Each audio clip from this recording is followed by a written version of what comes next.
It's UFC 311 fight week right around the corner. Let's get straight into it. We'll be breaking down the entire card, starting with the early prelims, ending with the main event. We got Islam Makhachev versus Arman Saruki, and this fight is going to be amazing. So let's just get straight into it, boys. We're starting off the card with a flyweight fight. We got Tagir Ulanbekov versus Clayton Carpenter. This is a pretty good fight to start off the card, I'm going to be honest. This is going to be a fun, scrappy match, I think. We got Tagir Ulanbekov coming out of Khabib and Islam's camp. You already know what to expect when you got guys like this. Amazing high-level wrestling, high-level grappling, great submission game.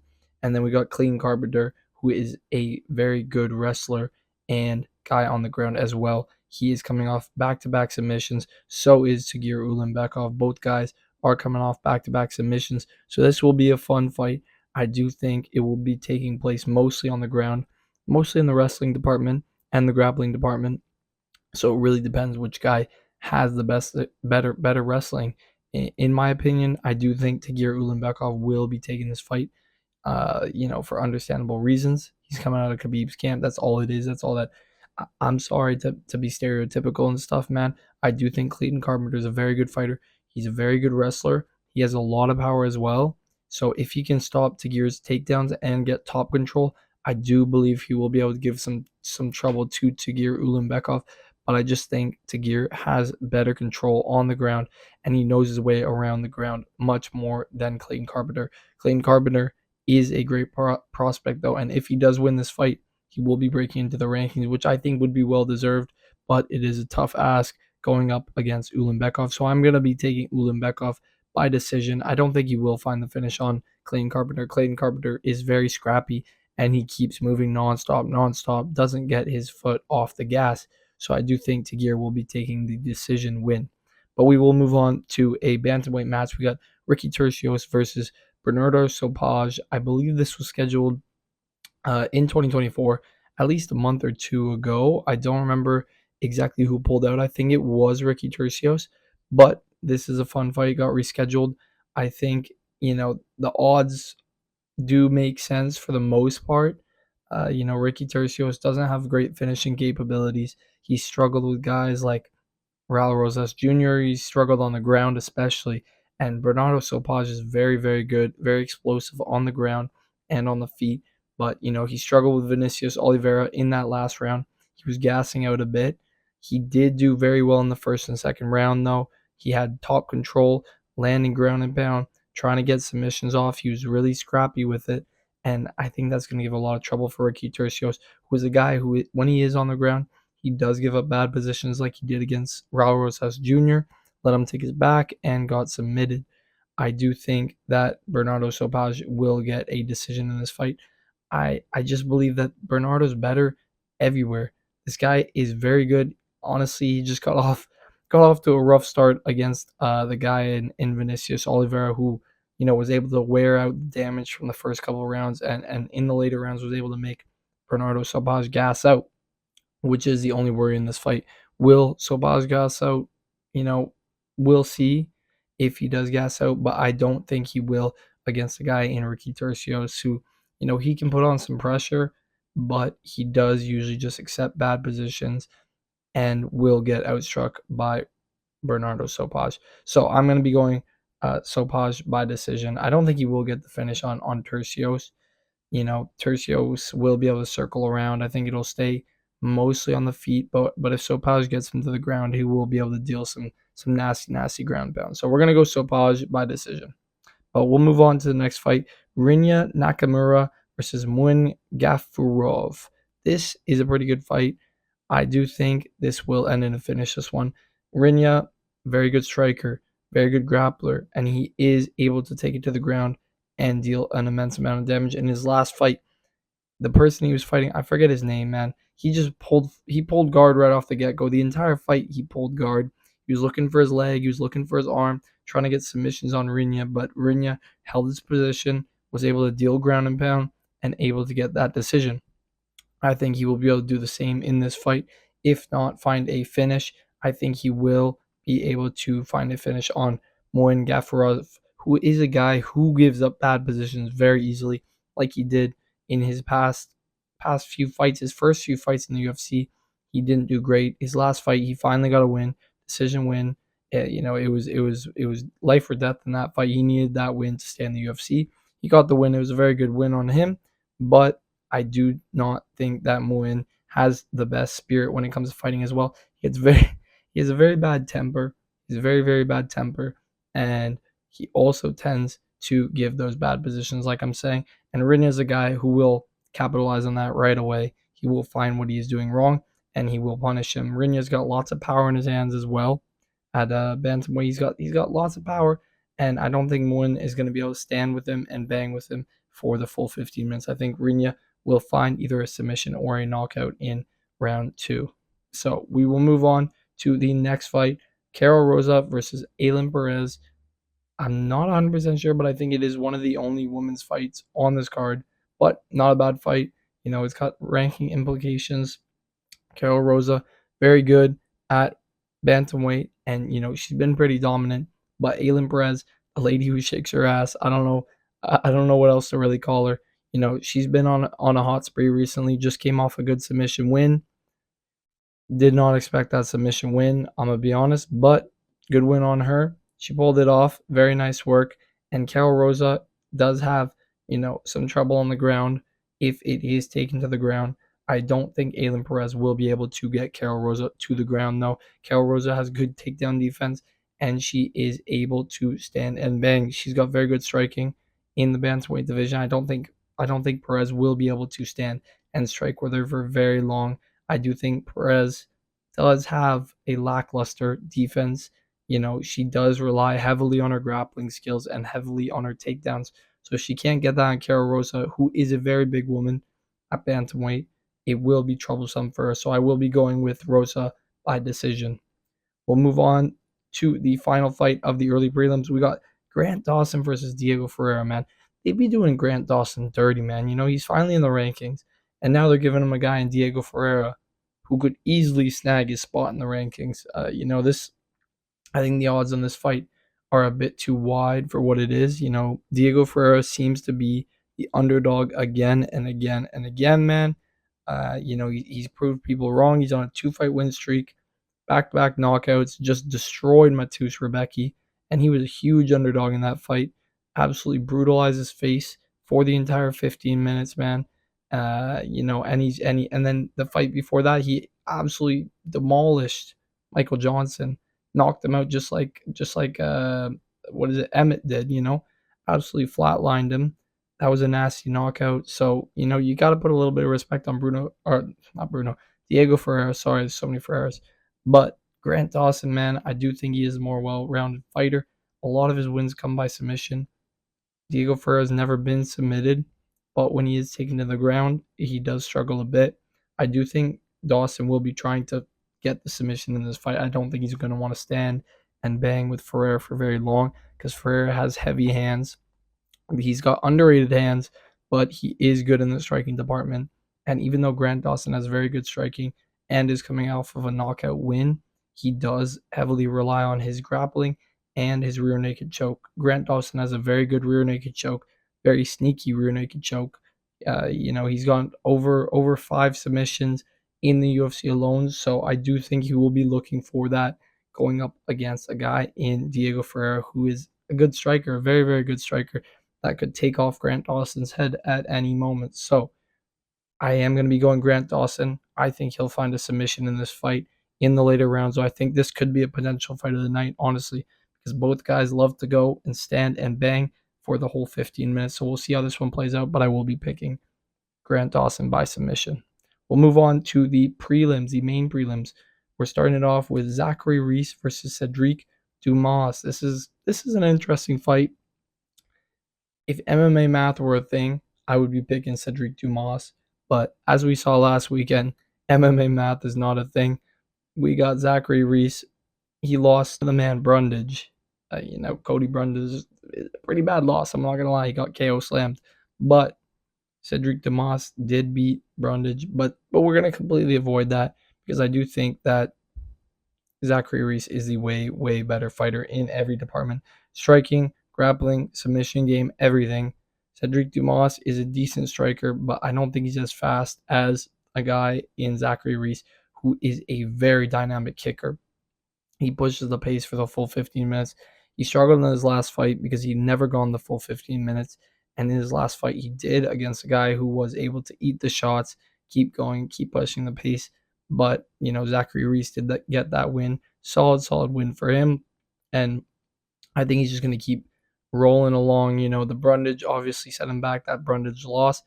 He's no longer undefeated, but I do think Zachary Reese is one of the better strikers at middleweight. I do think he will be getting ranked in 2025 or 2026. He is a very, very good, what is he, middleweight? Yeah, very good middleweight.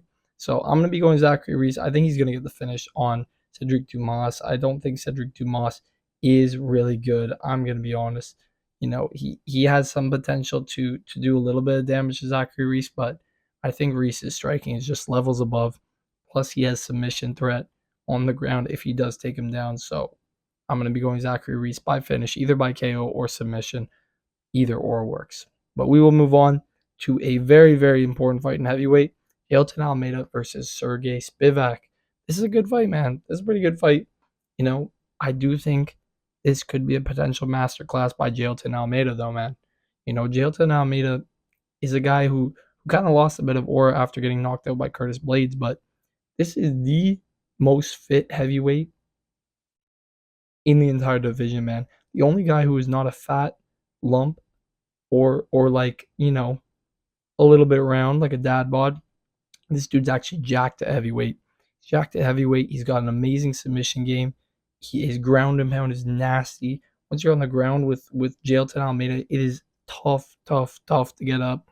And you are either getting ground and pound finished or you are getting submitted.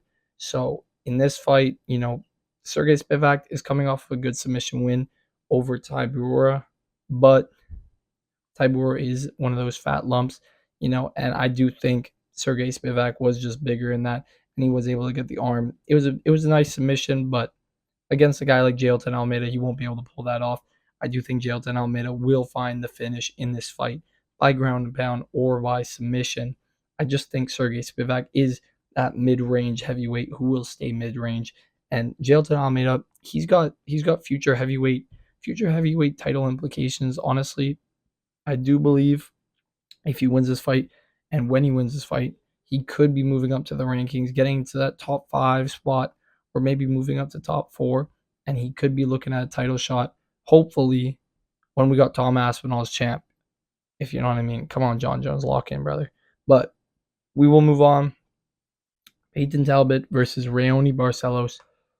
I mean, I don't even have to talk about this one, guys. I don't even have to talk about this one, boys. I mean,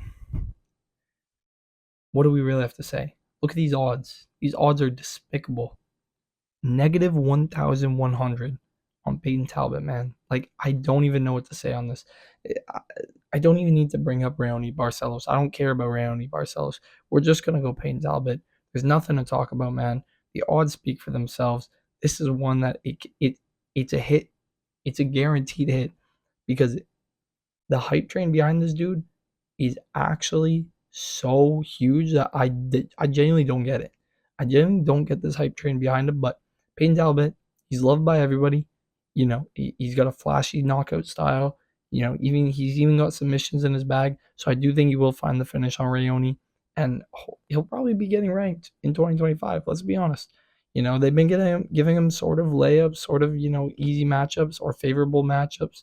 His last matchup was so favorable, but it's okay. The UFC's trying to hype him up, trying to get a new prospect. It's fair. It's fine. And we're gonna ride the hype train till it crashes. So I am gonna be picking Payne Talbot by knockout or submission. I can't choose one, man. He just does his thing, so we'll just let him do his thing. But we'll move on to the final fight of the prelims. We got Johnny Walker versus Bogdan Guskov. Apparently, Johnny Walker might be pulling out. It's not confirmed, but he might be pulling out. So I'll give my prediction, but a little bit iffy to whether or not he will be staying in the fight. But either way, I am going to be going with Bogdan Guskov.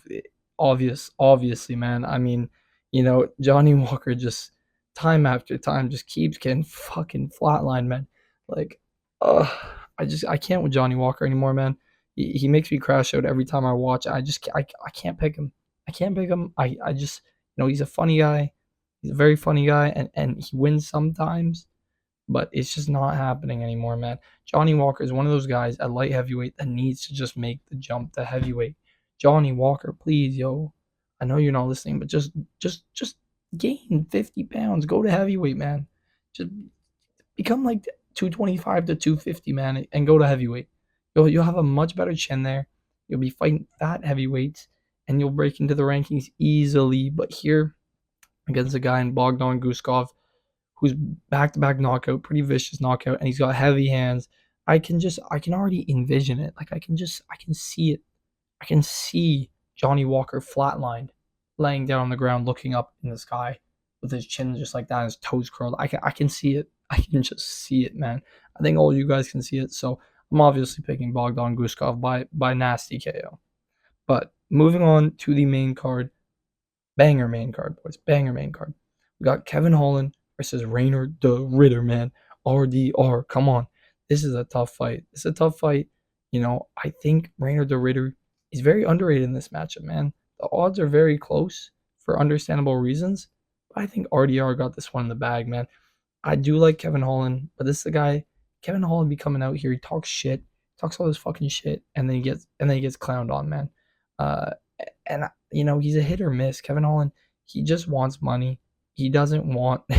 He's not like trying to win that bad. He just comes out. He's like, I want money. He says it. He wants money. He fucks around. He talks shit on the presser, and he gets out. Last time out, he got injured, broke a couple of ribs. Fight had to be called off. It was against Roman. What's his name? You guys know who I'm talking about. Roman. It was against Roman. He got knocked out. So it was an injury, though. Did he heal from that injury by now?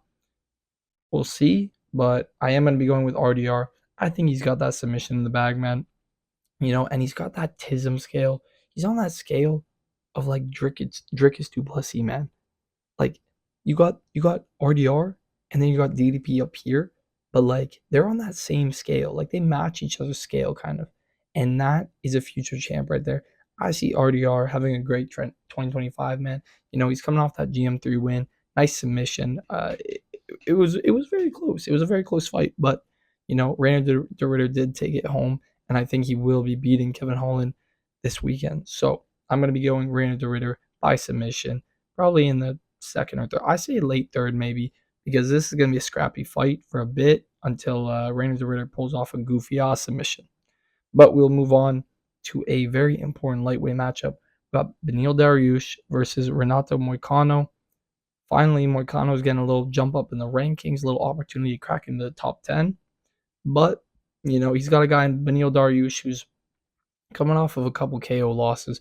Lost to Charles Oliveira, lost to Arman Sarukian. And, he needs a bounce back fight. People are questioning, is his time up? But, like, people be forgetting who Beneil Dariush is. His fat win streak got stopped by Charles Oliveira. I think he was on an between 8 and 10 win streak. I don't exactly remember, but he was on a big win streak, man. He was on a big win streak. Some people were saying this might be the only guy to stop Islam. There was a lot of talk about him being able to stop Islam. He beat Mateusz Gamrot. He out grappled Mateusz Gamrot. Like people be forgetting that Dariush is a very good fighter, very well-rounded fighter. He just fought some guys, who are upper echelons. We got, number 1 and number 2 rank. He lost to both of them. They're fair losses. Charles Oliveira and Arman Sarukian, very good fighters at the moment. Number 1, number 2 rank. So like, you can't hate on him. And he's fighting a guy. He's fighting down Renato Moicano, who Moicano wants money, man. Moicano wants money. He comes there. He wants money. That's all he wants. I respect the Moicano though for being down on BSD, and he's on a 4-fight win streak. Moicano deserves this shit, man. He deserves it for sure. But it's gonna be close. This is gonna be a close fight. I think the odds might be too big on this fight, honestly. I do think this fight will be close. I've heard interviews, Renato's talked about, Beneil Dariush is going to know what to expect when it comes to the ground. BSD didn't know what to expect, man. But Dariush is going to be ready. And Dariush, Renato Moicano said Dariush will be able to counter some of his ground game, be able to stop him from getting the takedowns. And that's the thing. That's the main key thing. If he can stop the takedowns of Renato Moicano and stop, getting knocked to the ground, getting brought down to the ground, Dariush has a solid chance of winning this fight. I think Dariush is a better striker than Moicano. I think he is a better grappler than Moicano. And Moicano knows he's not going to be able to rely on his BJJ in this fight. So, with that, all that being said, I do think this is going to be a close fight. And I do understand everybody going with Moicano. Moicano, he's a rightful pick, but I am going to be picking Beneil Dariush. I do think this can be a razor close fight. Very, very close. I think, it's going to be back and forth grappling exchanges, back and forth striking exchanges. But I do think Dariush will squeeze out the decision, and it'll be a good upset decision, man, and good for Dariush to get back in the win column. But Moicano will be held back. So this will be close, though. I understand everybody's going with Moicano, but I got to go with Dariush. Moving on, we got a big light heavyweight matchup. One that, we've been waiting to see for a while. Yuri Prohaska versus Jamal Hill, man. This is a good matchup. It's a good matchup. It's been a minute. It's been a minute we've been waiting. Both the boys who got knocked out by Pereira. It's good to see. Let's get it, We got Yuri Prohaska versus Jamal Hill. These odds are razor sharp. They're razor sharp, close, super duper close. I understand, you got a guy in Yuri Prohaska who throws himself into the fire. Terrible defense, I'm going to be honest. I love Yuri. He's one of my favorite fighters, but he needs to focus on his defense, and we don't really know if he has been.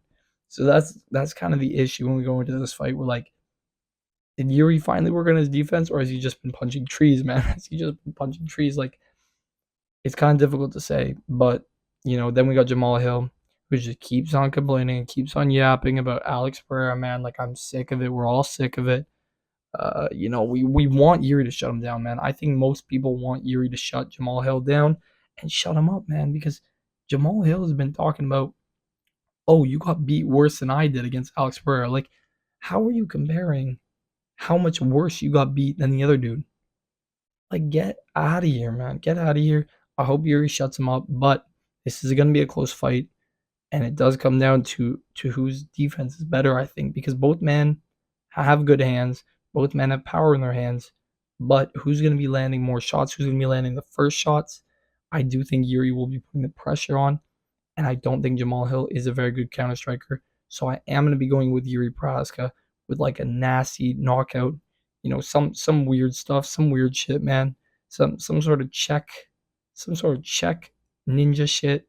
But it is going to be a close fight. I do think Jamal Hill has a solid chance to beat Prohaska because Prohaska does keep his hands down a lot. It is true his defense is bad and he can get caught, but it seems like Alex Pereira is his only kryptonite. So I am going to be going with Yuri Prohaska to get a knockout. I think it's going to end in round 1 or 2, though. I think it will end in round 1 or 2. So I'm going to go round 1 or 2 knockout for Yuri Prohaska. But we will move on to the co-main event. We got Merab the Machine Dvalishvili versus Umar Nurmagomedov. Damn, man. I mean, there's been a lot of back and forth between these two. Been a lot of back and forth between these two. But, it's the same thing. It's the same thing as the first fight of the night. It's coming out of Khabib's camp. This is his cousin Nurmagomedov, man. This is Umar. Umar's a better striker. He's a better wrestler. I'm sorry to Merab, man. I'm glad he got champ status. Honestly, I am glad he beat Sean O'Malley. A lot of people are mad about that, but I honestly preferred Merab as champ for a couple months before we got Umar as champ now. So I do think Umar's going to be taking the place of Merab, and I think Merab will crash out after he loses a decision to Umar Nurmagomedov. I think this will go the distance. Both men have great cardio. We saw that Umar can go the distance. He outstruck Corey Sandhagen, who is considered one of the best strikers in the bantamweight division. He outstruck him clearly, outgrappled him. I mean, Umar, as much as people are mad that he jumped up from like number 10 rank to number 2, he's only fought one ranked opponent. I understand it's Dagestani privilege. It's the Nurmagomedov privilege, but you do have to respect the amount of effort, the amount of time he puts into his work, and how much he trains. He deserves it. He does. We'll see who's the better fighter, but I do think Umar is the better striker. I don't know about better wrestler, but he can definitely hang with Merab. He can definitely wrestle with Merab. And we'll see if Merab even tries to shoot takedowns. Because if Umar is able to flip it around, he could find a submission. That's the difference. Umar has so many things available at his disposal, unlike Merab. Merab only has the wrestling against Umar. It's the only thing he has. Umar has wrestling, striking, and submission game, man. He's got it all locked down. It's going to be close, but I do think Umar will take at least 4 rounds to 1. So I'm going to be going Umar Nurmagomedov by unanimous decision. Probably 48-47 or 49, maybe 49-47, but I say 48-47. But he will get the decision. He will be champ, and we will see Khabib holding him up on his shoulders, and we will see Merab crying, which will be fun. But let's move on to the main event: Islam Makhachev versus Arman Tsarukyan. This fight, man, has me twirling my head, man. It has me twirling my head because obviously deep down I'm like, yo, Islam is gonna win this fight. Of course he's gonna win this fight. It's meant to be. It's destined to be. Islam's the best fighter in the world, but I be hearing too many people talking about, oh, Armin's so underrated. His wrestling's amazing. He's one of the best wrestlers. He can hang in the wrestling department. His striking too, but like, I can't validate it. I've been thinking about it so much, and I gotta still go with Islam Makhachev, man. Islam Makhachev is pound for pound number one. I don't care what Dana White says. I don't care what Dana White says. Islam Makhachev is number one pound for pound, and it's gonna stay that way. It's gonna stay that way in this fight. I do believe it will be close, a lot closer than people think, a lot closer than these odds are saying. But I think Armin's gonna do well in the beginning. But the difference between Armin and Islam is that Islam makes the adjustments necessary. He makes all the right adjustments necessary. He did it in the Volkanovski fight. He did it in the Dustin Poirier fight. He just knows how to adjust over 5 rounds. If he's losing a round, he knows how to switch it up and knows how to listen to his coaches and knows exactly what to follow and what to do. He's so experienced that I just don't believe Arman Tsarukyan will be able to carry out 5 rounds of wrestling and striking with Islam. I think Islam's striking, he outstruck Dustin Poirier. I think his striking is going to be so much better than Arman Tsarukyan. Arman Tsarukyan has very good wrestling. It will be tough to get to the ground with Arman Tsarukyan, but I do believe that the striking of Islam will be able to hold him back and be able to nullify him. So I'm going to be going with Islam Makhachev.